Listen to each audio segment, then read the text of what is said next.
नमस्कार साथियों, आज वाली क्लास में अपन पढ़ेंगे अरस्तु की सामाजिक व्यवस्था।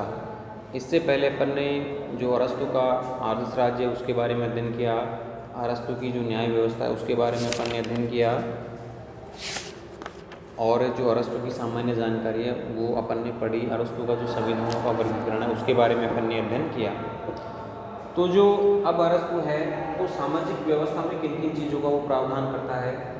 सामाजिक चीज़ों में एक तो वो दास प्रथा की बात करता है, एक वो संपत्ति संबंधी बात करता है।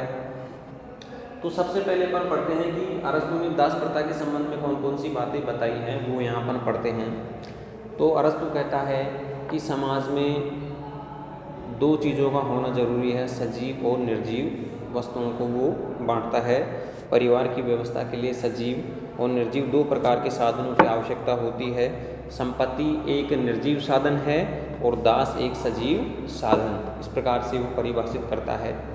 कुल मिलाकर अपन बात करें तो वो अरस्तु जो है दासता का समर्थन करता है कि समाज के लिए, शासक वर्ग के लिए दास होना जरूरी है, क्योंकि दासों के बिना एक शासक भी अपने राज्य का कार्यभार नहीं संभाल सकता। समाज के लिए जो दास होना जरूरी है, क्योंकि जैसे मान लीजिए कुछ कार्य ऐसे होते हैं जिन्हें निम्न श्रेणी के व्यक्तियों द्वारा ही या कम बुद्धिमान व्यक्तियों के द्वारा ही संपन्न किया जाता है, तो इन सब कार्यों को करने के लिए दास होना जरूरी है। तो सबसे पहले दासों के बारे में कौन सी वो बात करता है अरस्तु, ये अपन देखते हैं कि दासता के लिए वो कहता है कि ये जो दासता शब्द है या जो दास जो होते हैं वो प्राकृतिक है। दूसरी बात कहता है कि स्वामी वर्ग व संपूर्ण समाज के लिए लाभप्रद है। तीसरी बात करता है कि दासता नैतिक है और राष्ट्रीय अर्थव्यवस्था तथा स्थायित्व का अंग है।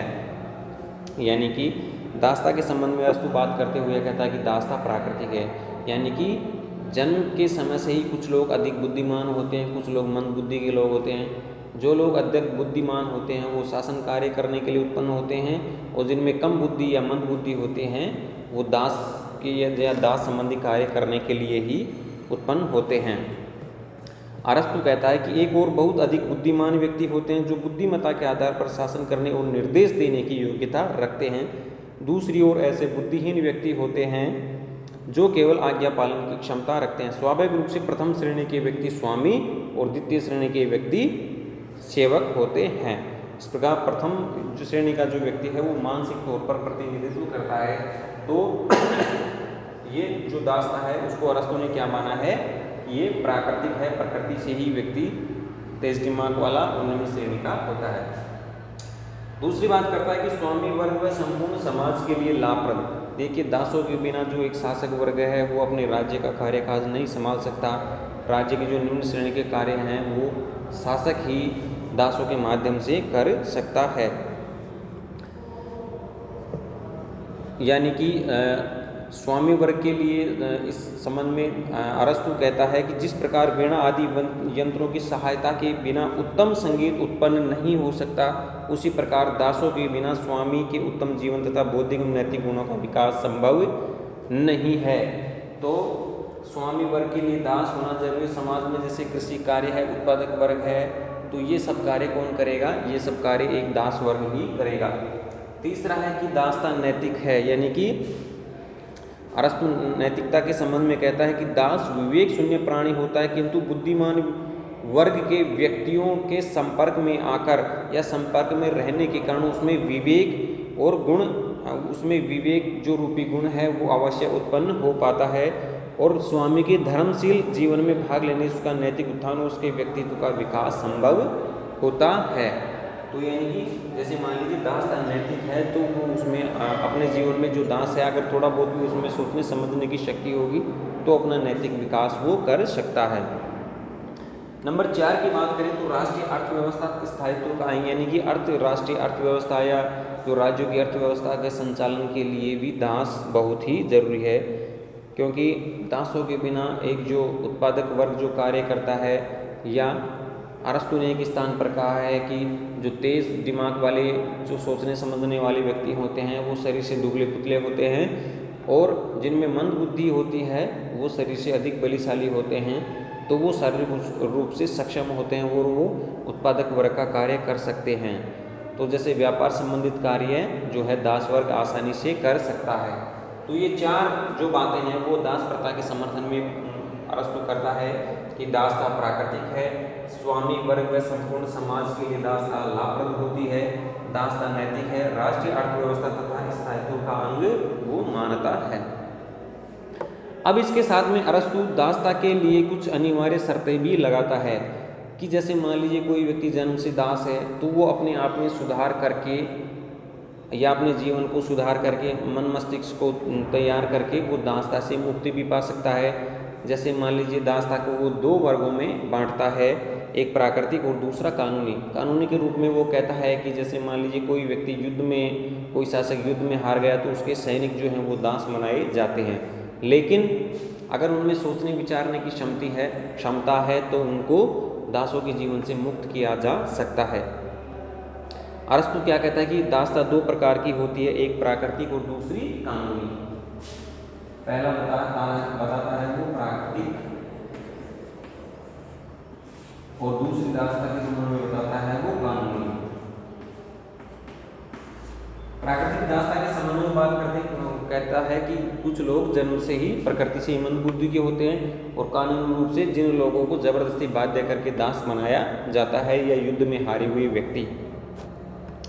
अब देखिए दो प्रकार के वो बताता है, प्राकृतिक और कानूनी। क्या कहता है कि प्राकृतिक दास वे दास होते हैं जिनका केवल शारीरिक विकास हुआ है और जो मानसिक दृष्टि से बुद्धिहीन थे, यानी कि उनकी जो बुद्धि है वो कमजोर है, सोचने समझने की क्षमता उनकी कमजोर है। जबकि कानूनी दास वे होते हैं जिन्हें युद्ध में पराजित किया जाता है। अरस्तु कानूनी दासों को दास नहीं मानता क्योंकि युद्ध सदैव न्याय संगत नहीं होते और विजय अनैतिक भी हो सकती है, क्योंकि जो युद्ध होता है वो उसमें छल कपट का सहारा भी लिया जा सकता है। अतः अरस्तु का विचार है कि युद्ध बंदियों को दास तभी बनाया जाना चाहिए जबकि वे विजेताओं की अपेक्षा बुद्धि में हीन हो, यानी कि जो युद्ध में हारे हुए व्यक्ति हैं उनको दास तभी बनाया जाना चाहिए जब जीतने वाला पक्ष उनसे मन मस्तिष्क में सोचने विचारने की क्षमता से कम हो, यानी कि हारे हुए व्यक्तियों की उनसे मंद बुद्धि कम हो तो ही दास बनाए जाने योग्य हैं। अगर उनमें मन मस्तिष्क में सोचने समझने की क्षमता ज़्यादा है तो वो दास नहीं बनाए जा सकते। दूसरी बात, जो दासता के लिए वो शर्त लगाता है उसमें दूसरी शर्त वो कौन सी बताता है कि दासों का अच्छी तरह पालन पोषण करना और दासों और स्वामियों के दोनों के लिए हितकर होगा। यानी कि जैसे मान लीजिए कोई व्यक्ति अगर दास बनाया जाता है तो स्वामी वर्ग द्वारा उसका अच्छी तरह से लालन पालन पोषण किया जाना चाहिए, वो एक शासक वर्ग के लिए हितकर सिद्ध होता है। तो वह कहता है कि दासों के प्रति स्वामी वर्ग के व्यक्तियों का व्यवहार सहृदयतापूर्ण होना चाहिए।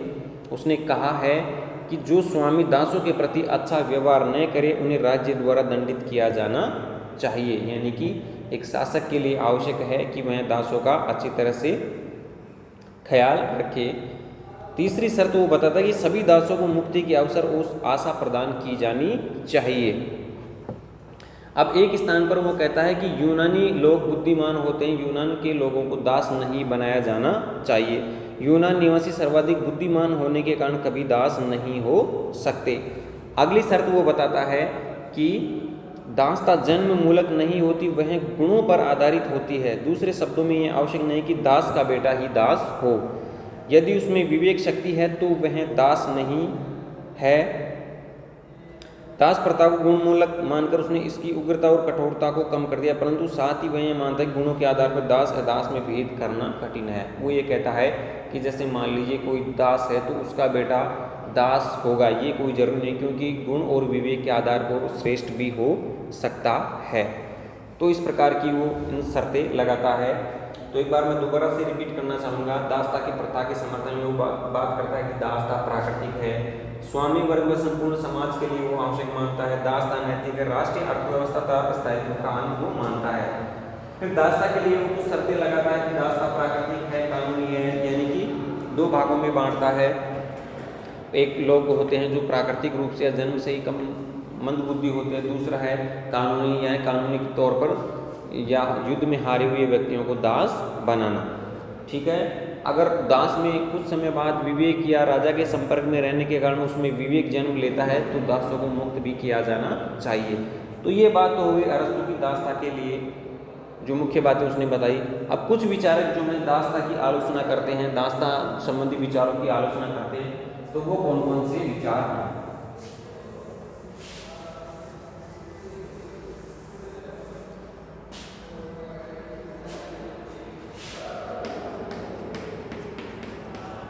अरस्तु की दास्ता संबंधी विचारों की आलोचना।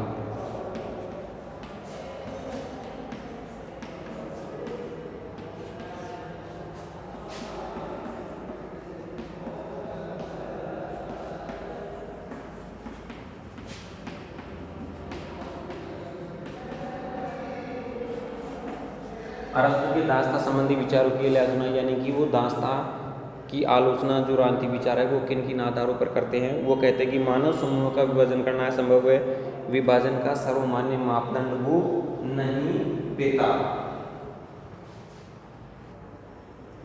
यहाँ देखिए कि अरस्तु की दास्ता संबंधी विचारों की आलोचना यानी कि इन आधारों पर जो दास्ता के संबंध में विचार दिए उनकी आलोचना की जाती है।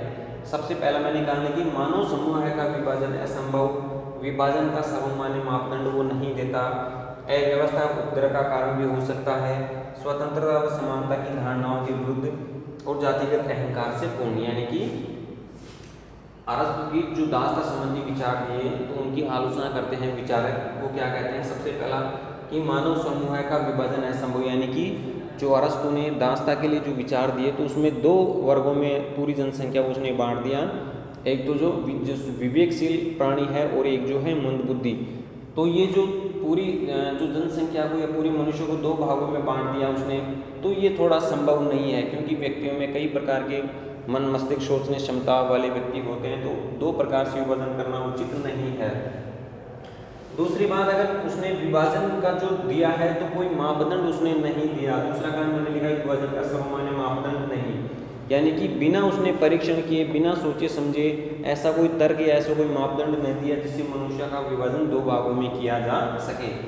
तीसरा है अव्यवस्था और उपद्रव का कारण। जैसे मान लीजिए उसने व्यक्तियों को दो भागों में बांट दिया तो इससे जो राज्य में अव्यवस्था व उपद्रव भी फैल सकता है। जैसे मान लीजिए कोई सोचने समझने वाला व्यक्ति है और उसमें जैसे मान लीजिए उसको मंद बुद्धि की श्रेणी में अगर उसने रखा है तो इससे अव्यवस्था उपद्रव का कारण उत्पन्न हो सकता है।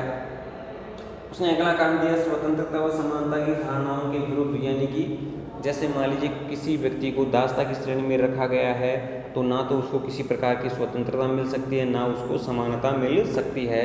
सिर्फ जो विवेकशील व्यक्ति है, गुणवान व्यक्ति है, वो ही इन चीज़ों का सुख भोग सकता है।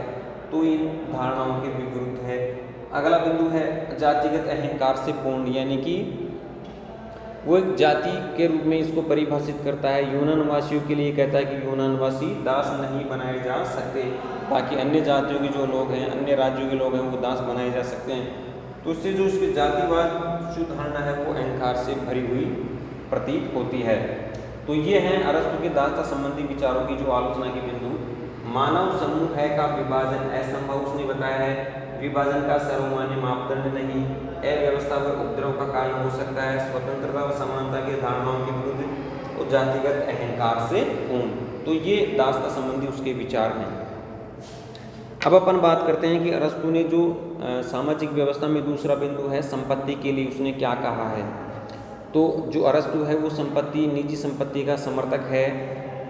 प्लेटो के विपरीत वो धारणा देता है। प्लेटो निजी संपत्ति रखने का पक्षधर नहीं है। इसके विपरीत जो अरस्तु है वो कहता है कि व्यक्ति के पास संपत्ति होनी चाहिए और उसका उपभोग जो है सामूहिक होना चाहिए।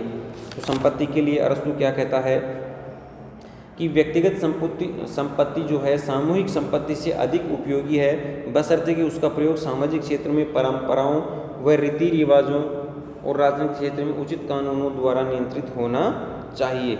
अब निजी संपत्ति के लिए वो क्या कहता है कि जब प्रत्येक का विशेष स्वार्थ होगा तो व्यक्ति अधिक प्रगति करेंगे, क्योंकि प्रत्येक व्यक्ति अपने प्रत्येक कार्य पर पूरा ध्यान देगा। अगर व्यक्ति के पास संपत्ति होगी, निजी संपत्ति होगी, तो जो विकास है, प्रगति होगी, वो अधिक होगी। दूसरे कथन में वो कहता है कि प्रकृति के द्वारा ही व्यक्ति को संपत्ति प्राप्त करने की प्रवृत्ति प्रदान की गई, यानी कि मनुष्य का प्रकृति से ही एक गुण है कि वो संपत्ति इकट्ठी करने का गुण उसमें है, यानी कि वो अधिक से अधिक संपत्ति अर्जित करना चाहता है। यह परिवार के यह परिवार के अस्तित्व और उसके सुचारू संचालन के लिए भी आवश्यक है, यानी कि परिवार का पालन पोषण, उसका पेट भरने के लिए संपत्ति जो है वो आवश्यक है। संपत्ति के आधार पर ही व्यक्ति जो है जीवन की सुरक्षा प्राप्त करता है। फिर अगले बिंदु में कहता है कि निजी संपत्ति सजीवन का एक आवश्यक गुण है। संपत्ति के आधार पर ही व्यक्ति का विकास संभव है। निजी संपत्ति के अभाव में उदारता, स्वतंत्रता और अतिथि सत्कार जैसे गुण नहीं अपनाए जा सकते। तो इस प्रकार जो अरस्तु है वो संपत्ति का समर्थन करता है। एक स्थान पर वो लिखता है कि प्रत्येक परिवार में उतनी ही संपत्ति होनी चाहिए जितनी उसके समुचित जीवन यापन के लिए आवश्यक है। आवश्यकता से अधिक संपत्ति होना उतना ही बुरा है जितना आवश्यकता से कम। यानी कि संपत्ति के संबंध में वो विचार देते हुए कहता है कि एक परिवार के पास उतनी ही संपत्ति होनी चाहिए जितना कि उसका जीवन यापन हो सके, क्योंकि संपत्ति कम होना या अधिक होना ये भी नुकसानदायक हो सकता है। तो संपत्ति का जो वितरण है उसके संबंध में कहता है कि संपत्ति व्यक्तिगत होनी चाहिए, किंतु इसका उपभोग सामूहिक होना चाहिए, सब लोग इसका समान रूप से उपभोग करें। तो दूसरे कथन में कहता है कि संपत्ति सामूहिक हो पर इसका उपयोग व्यक्तिगत होना चाहिए। तो इनमें से प्रथम जो विकल्प है उसके पक्ष में कहता है कि यह इस पर श्रेष्ठ है कि संपत्ति व्यक्तिगत किंतु उसका उपभोग सामूहिक होना चाहिए। इसके मतानुसार अरस्तु कहता है कि धनी व्यक्तियों को अपना धन सार्वजनिक कार्यों में लगाना चाहिए, यानी कि कोई धनी व्यक्ति है अगर उसके पास धन अधिक है तो उस धन का उपयोग जो है वो सार्वजनिक कार्यों में उसको लगाना चाहिए। उनके पुस्तकालय, चित्रशालाएँ और उद्यान साधारण जनता के लिए खुले होने चाहिए। निजी संपत्ति को सामान्य उपभोग के साथ संयुक्त करके हुए व्यक्तिवादी और साम्यवादी दोनों की व्यवस्थाओं का लाभ प्राप्त करना चाहता है।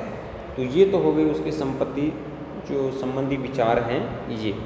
अब अपन पढ़ते हैं कि उसके जो क्रांति संबंधी विचार हैं वो अपन पढ़ते हैं। यहाँ प्लेटो ने जो क्रांति संबंधी विचार दिए वो कौन कौन से?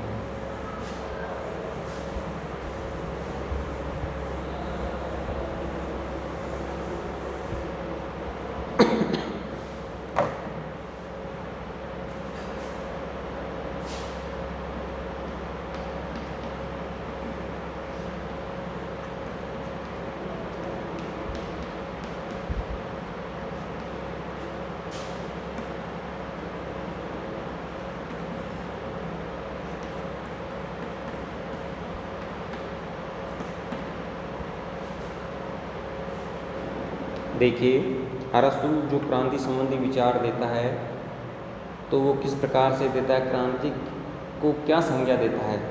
यहाँ अरस्तु का क्रांति से तात्पर्य जैसे फ्रांस में क्रांति हुई, फ्रांस में, ब्रिटेन में क्रांति, उन क्रांतियों से अलग है। क्रांति के लिए वो शब्द प्रयोग करता है कि संविधान में परिवर्तन। संविधान में परिवर्तन जो पॉलिटिक्स की 7वीं पुस्तक है उसमें इसका जो शीर्षक है या उद्धरण उसने किया है, क्रांति से संबंधित विचारों का प्रतिपादन उसने किया है कि राज्य द्वारा शासन, संविधान या शासन सत्ता में होने वाला प्रत्येक परिवर्तन क्रांति है। क्रांति के लिए ये आपको परीक्षा में 2 नंबर के सवाल में पूछा जा सकता है कि क्रांति से क्या तात्पर्य है यहाँ अरस्तु का। तो राज्य द्वारा शासन सत्ता या संविधान में होने वाला प्रत्येक परिवर्तन क्रांति है। अब क्रांति को उसने कई भागों में बांटा है या क्रांति के कई कारण हो सकते हैं। क्रांति को उसने 2 कारण बताए हैं, सामान्यता, सामान्य कारण और विशेष कारण।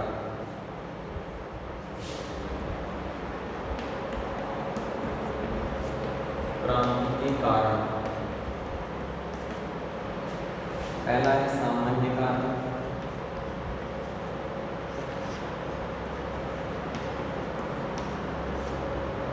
दूसरा बताया उसमें विशेष कारण।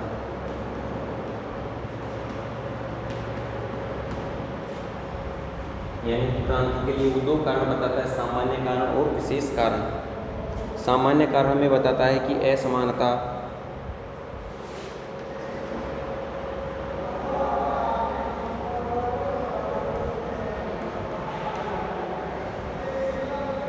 यानी कि व्यक्तियों में असमानता का होना, शासकों द्वारा जब जनसंख्या में, प्रजा में जब असमानता की भावना पाई जाती है तो वो क्रांति का कारण हो सकता है।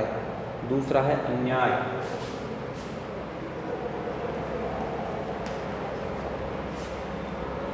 यानी कि जब शासकों द्वारा राज्य के व्यक्तियों को न्याय नहीं मिलता तो वो एक क्रांति का कारण हो सकता है, क्योंकि न्याय और मित्रता राज्य की नैतिक आदर्श, इसलिए अन्याय और दुर्भावना, असंतोष और अस्थिरता के बड़े कारण हो सकते हैं। विशेष कारण में वो बताता है कि शासकों की धृष्टता,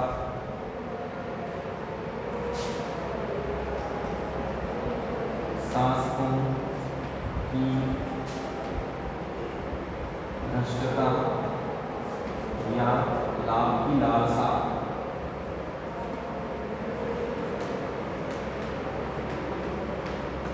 शासकों की धृष्टता या लाभ की लालसा की वो बात करता है यहाँ। अब देखिए यहाँ जो अरस्तु जो है क्रांति को विशेष कारण वो बताता है, सामान्य कारण में दो कारण बताता है, असमानता और अन्याय। विशेष कारण में वो बताता है कि शासकों की धृष्टता या लाभ की लालसा की बात करता है, सम्मान की लालसा, इसी प्रकार की उत्कृष्टता, घृणा, भय, विदेशी तत्व है। तो ये विशेष कारण होते हैं क्रांति के। जैसे मान लीजिए विशेष कारण बताता है शासकों की धृष्टता या लाभ की लालसा, यानी कि शासक अगर ज़्यादा से ज़्यादा लाभ कमाना चाहता है या उसकी किसी प्रकार की धृष्टता है, यानी कि वो नीच पुरुष के समान है और लाभ कमाना चाहता है, तो ये क्रांति का कारण हो सकता है। दूसरी वो बात करता है सम्मान की लालसा, किसी प्रकार का वो सम्मान प्राप्त करना चाहता है, किसी ऊंचे पद को प्राप्त करना चाहता है, तो इससे भी क्रांति की संभावना रहती है।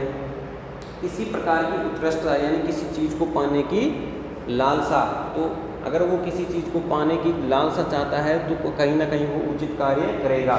घृणा, राज्य में एक तरह से लोगों में शासक के प्रति अगर घृणा उत्पन्न होती है तो भी वो कारण उत्पन्न हो सकता है।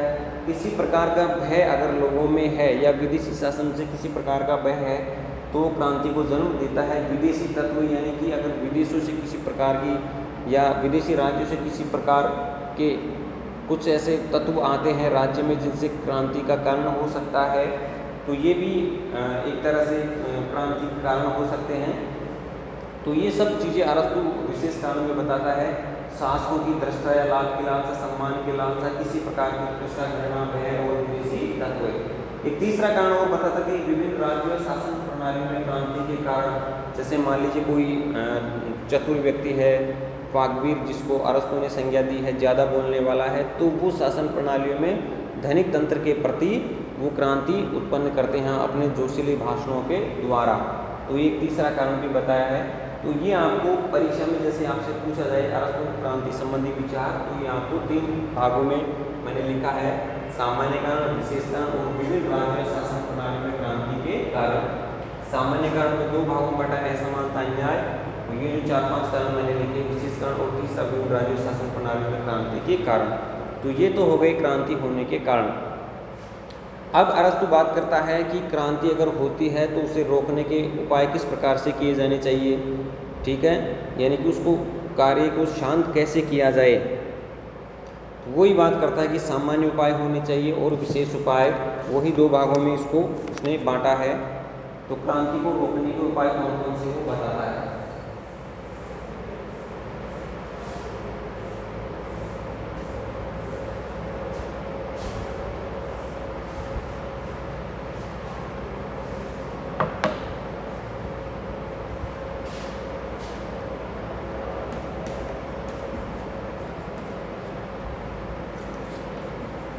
क्रांतियों को रोकने के उपाय।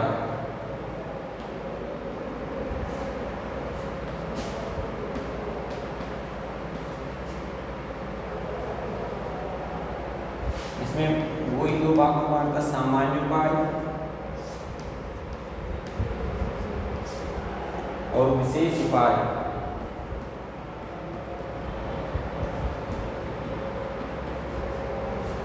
दो भाग में बांटता, सामान्य उपाय और विशेष उपाय।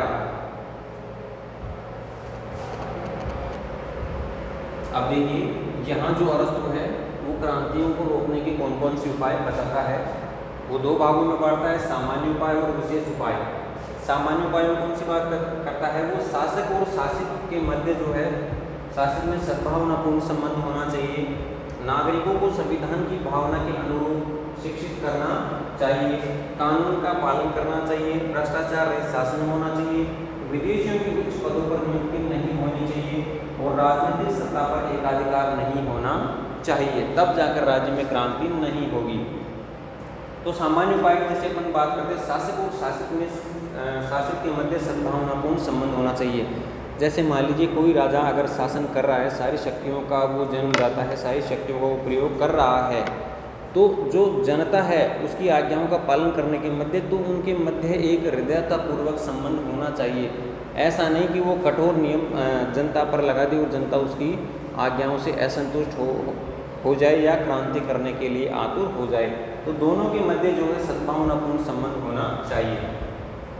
दूसरी बात वो बताता है कि नागरिकों को संविधान की भावना के अनुरूप शिक्षित करना, यानी कि हमारे संविधान में कौन सी बात लिखी हुई है और जो संविधान में बात लिखी हुई है उन चीज़ों का पालन जनता को करना ही पड़ेगा। तो जनता में एक तरह से शिक्षा का प्रसार होना चाहिए, इससे क्रांति नहीं होगी। तीसरी बात वो करता है कि कानून का पालन होना चाहिए, यानी कि अरस्तु ने पहले विधि की सर्वोच्चता को प्रमुखता दी है। विधि यानी कानून का शासन वो राज्य के तहत चाहता है, तो जो राज्य के नागरिक हैं रहने वाले वो कानून का पालन करना होगा उनको, या कानून का पालन करने की उनमें आदत डालनी होगी। तो उससे क्या है कि वो लोग क्रांति करने के लिए आतुर नहीं होंगे और वो इससे इस भावना के रूप में शिक्षित होंगे कि वास्तव में ये बात कानून के अनुरूप सही है, कानून में लिखी हुई है। एक अगली बात वो बताता है कि भ्रष्टाचार रहित शासन होना चाहिए, राज्य में भ्रष्टाचार नहीं होना चाहिए। अगर राज्य में अधिक मात्रा में भ्रष्टाचार होता है तो जनता क्रांति करने के लिए मजबूर होते हैं, क्योंकि इससे जनता जो है लोगों का काम सही समय पर नहीं होता। अगली बात वो बताता है कि विदेशियों की उच्च पदों पर नियुक्ति नहीं होनी चाहिए। जैसे मान लीजिए कोई शासक है और बाहरी राज्यों के व्यक्तियों की वो उच्च पदों पर नियुक्तियाँ करता है, तो जो राज्य के तहत जो रहने वाली जनसंख्या उसमें असंतोष उत्पन्न होता है और वो एक क्रांति के रूप धारण कर सकता है कि इन व्यक्तियों को जो उच्च पदों पर नियुक्ति की गई है उनको हटाने के लिए वो विरोध प्रदर्शन कर सकते हैं। अगला बिंदु है राजनीतिक सत्ता पर एकाधिकार नहीं, यानी कि एक जो शासक है वो एक तरह से शासन शक्ति का प्रयोग अपनी मनमर्जी से नहीं कर सकता, यानी कि शासन शक्ति पर वो लंबे समय तक काबिज नहीं रह सकता, एकाधिकार उस पर नहीं हो सकता। तो राजनीतिक सत्ता पर एकाधिकार नहीं होना चाहिए, सभी लोगों को बारी बारी से जो है लोगों को भागीदारी मिलनी चाहिए। तो क्रांतियों को रोकने के जो सामान्य उपाय वो मोटे मोटे ये बताता है कि शासक और शासित में सद्भावनापूर्ण संबंध होना चाहिए, नागरिकों को संविधान की भावना के अनुरूप शिक्षित होना चाहिए, कानून का पालन होना चाहिए, भ्रष्टाचार रहित शासन होना चाहिए, विदेशियों के उच्च पदों पर नियुक्ति नहीं होनी चाहिए, राजनीतिक सत्ता पर एकाधिकार नहीं होना चाहिए। तो ये कारण जो है वो सामान्य कारण में बताता है। विशेष उपाय में वो बताता है कि प्रजातंत्र में धनिकों को उनकी संपत्ति की रक्षा का आश्वासन प्राप्त होना चाहिए। जैसे मान लीजिए लोकतंत्र है या प्रजातंत्र है, तो उसमें जो धनिक वर्ग है उनमें उनको संपत्ति की रक्षा का आश्वासन प्राप्त होना चाहिए और इस बात का ध्यान रखा जाना चाहिए कि जनता लोकप्रिय वक्ताओं या जननायकों के बहकाव में आकर क्रांति न कर बैठे। यानी कि कुछ लोग होते हैं वो अपनी बातों से धनिक तंत्र को बहकाने का कार्य करते हैं, तो जनता को इस रूप से शिक्षित करना चाहिए कि वो उनके बहकावे में नहीं आना चाहिए। राज्य की जो जनता है उसको आक्रमण के भय से मुक्त रखा जाना चाहिए और जो नागरिकों में बौद्धिक नागरिक जीवन है, बौद्धिक यानी कि सोचने विचारने की क्षमता है उसको तेज करना चाहिए, अपराधियों को दंड देना चाहिए और व्यक्तियों को सम्मान पुरस्कार दिया जाना चाहिए। तो ये सब जो कारण है वो विशेष उपाय में वो बताता है। एक बात जो अपन ने जो पूरा पढ़ा है अरस्तु के बारे में, अरस्तु की सामान्य जीवनी अपन ने पढ़ी है। अरस्तु का जन्म मकदूनिया की स्टिगरा नामक तट पर उसका हुआ है। लीसियम नाम में उसने शिक्षणालय खोला है। अरस्तु जो है प्लेटो का शिष्य रहा है, सिकंदर का वो गुरु रहा है। उसने जो दार्शनिक राजनीति विज्ञान का जो जनक है उसके कारण मैंने आपको पढ़ाया कि अरस्तु को राजनीति विज्ञान का जनक क्यों कहा जाता है। इसके अलावा उसने जो नागरिकता के संबंध में धारणा दी है, राज्य के संबंध में जो धारणा दी है वो आपको पूरी पढ़नी है, क्रांतियों के संबंध में जो धारणा दी है वो आपको पूरी पढ़नी है, दासता के संबंध में जो धारणा दी है वो अपनी पढ़नी है। तो जो सवाल है कहीं ना कहीं इसी में से आता है। संपत्ति के संबंध में उसने जो धारणा दी है, एक क्रांति के संबंध में जो धारणा दी है वो आपको पढ़नी है। एक चीज़ जैसे मान लीजिए आपको पूछी जा सकती है कि अरस्तु की जो देन है, यूनान जगत में जो देन है वो कौन कौन सी रही, तो मैं आपको एक बार बता देता हूँ कि मानवीय प्रकृति तथा राज्य के उद्देश्य की उसने विवेचना की है, विधि की सर्वोच्चता का प्रतिपादन किया है, जो अपन ने पहले पढ़ा है, स्वतंत्रता और राष्ट्रसत्ता के बीच उचित संबंध बनाने की उसने कोशिश की है, शासन के जो अंग है उनकी स्पष्ट विवेचना उसने की है। तो ये सब चीज़ें जो है अरस्तु की राजनीति को यूनान जगत को देना, मध्यम मार्ग का सिद्धांत उसने दिया है। मैक्सी ने अरस्तु को जो है प्रथम जो राजनीति वैज्ञानिक का है, मैक्सी ने कहा है कि सत्य रूप में अरस्तु को राजनीति शास्त्र का विशिष्ट विवेचन करने वाला प्रथम वैज्ञानिक विचारक कहा है। तो ये अरस्तु के बारे में अपन ने अध्ययन किया। तो मित्रों आप इस चीज़ का ध्यान रखिए कि सवाल जो है 2 नंबर में से, 5 नंबर में से या 20 नंबर में से कहीं से भी पूछा जा सकता है। 2 नंबर का जो सवाल है वो बारीकी से आपको कहीं से भी पूछा जा सकता है। पूछ लिया गया कि अरस्तु के शिक्षणालय का नाम तो लीसियम के नाम से आपको लिखना है, उसमें अरस्तु की पुस्तकों का जो प्रकाशन वो कौन सी पुस्तकें उसने लिखी हैं, पॉलिटिक्स उसने राजनीति पर जो प्रसिद्ध पुस्तक रही है उसकी, एथेंस का संविधान उसने लिखा है, क्रांति के संबंध में आपको पूछा जा सकता है, दास्ता के संबंध में आपको पूछा जा सकता है, अरस्तु को राजनीति विज्ञान का जनक क्यों कहा जाता है ये बात आपसे पूछी जा सकती है, संपत्ति के संबंध में पूछा जा सकता है, राज्य के संबंध में उसकी धारणा पूछी जा सकती है। तो बात सवाल जो है वो कहीं ना कहीं इन्हीं में से आएगा। इसी प्रकार अपन ने जो पहले जो क्लासों में पढ़ा है प्लेटो के बारे में आप पूरा मैंने आपको बताया। तो प्लेटो अरस्तु यानी कि लगभग इनमें से 100% चांस रहते हैं कि सवाल पूछा ही जाएगा, चाहे वो बड़ा सवाल पूछा जाए या छोटा सवाल। आपको लगातार प्रैक्टिस करती रहनी है, लिखने की प्रैक्टिस आप करते रहिए क्योंकि हैंड राइटिंग परीक्षा में बहुत मायने रखती है। आगे वाली क्लास में अपन आगे वाले टॉपिक पर चर्चा करेंगे। तब तक के लिए धन्यवाद मित्रों, थैंक यू।